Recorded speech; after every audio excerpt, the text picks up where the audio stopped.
اذا مستمعينا اليوم من بين طويجنات البلديه اللي نقترح عليكم الطاجين ديال الفرخ بالبسباس، كيجي لذيذ بزاف والطريقه ديالو سهله. غادي نحتاجو في المقادير تقريبا الكيلو ديال الحوت ديال الفرخ. غادي نحتاجو كذلك حبات من البسباس، تقريبا 5 حتى ل 6 الحبات ديال البسباس، من الافضل يكونوا صغار لانه الحوت دغيا كيطيب. زلافه ديال الجلبانه تكون متوسطه.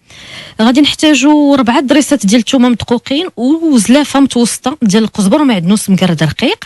وبالنسبه للعطريه غادي نحتاجو الملح، الابزار، 2 ضمات البنه بزيت الزيتون، شويه ديال التحميره الحلوه، وشويه ديال الكمون، شويه ديال الخرقوم البلدي، شويه ديال الشونيه الحاره، وشويه كيف قلنا ديال التحميره.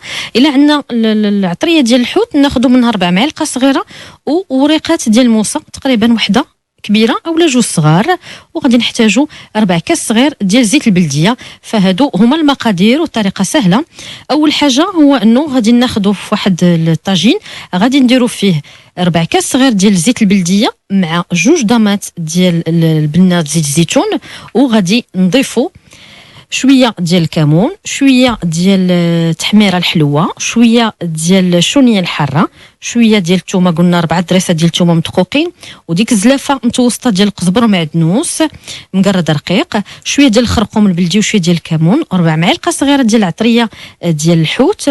وكنخلطوا كل شيء مزيان ونخليو هاد العطريه يعني غير على عافيه مهيله، يعني غير كتشحر واحد شويه في هذاك الزيت، ديك ضمات البنه ديال زيت الزيتون، وحنا كنخلطوا هذيك العطريه مزيان.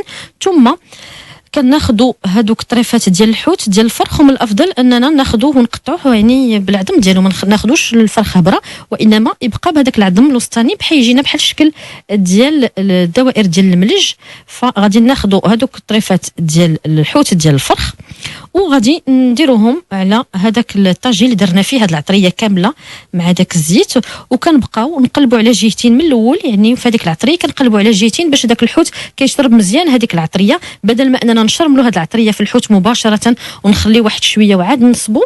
من الافضل اننا نغيروا شويه ونديروا داك الطاجين نديروا فيه العطريه هي الاولى ومع شويه ديال الزيت ونخليهم يتشحروا، ونضيفوا يعني نضيفوا هذوك الطريفات ديال الحوت، كنضيفوا ديك زلافه متوسطه ديال الجلبانه وريقات ديال الموسى، نزيدوا شويه ديال الشونيه الحاره الى احتاجينا، وكنخلطوا مزيان. وكناخذوا هذوك البسباس، الحبات ديال البسباس من الافضل قلنا ناخذوهم صغيورين دغيا كيطيبوا كيبقاو فتيين وفي نفس الوقت كيطيبوا مع الحوت.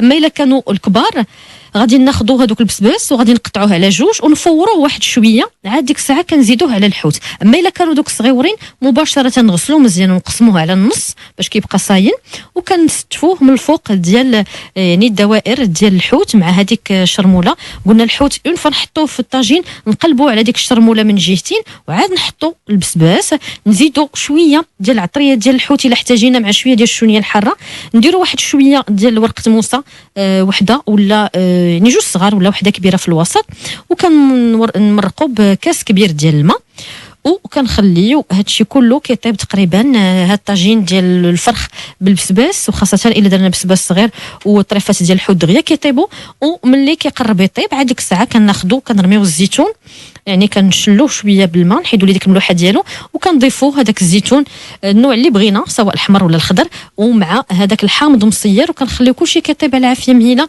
كنخليو هذاك الطاجين ديالنا كيطيب فكيجي لذيذ. الطريقه ديالو سهله، هذا الطاجين ديال الفرخ بالبسباس وبالصحه والراحه.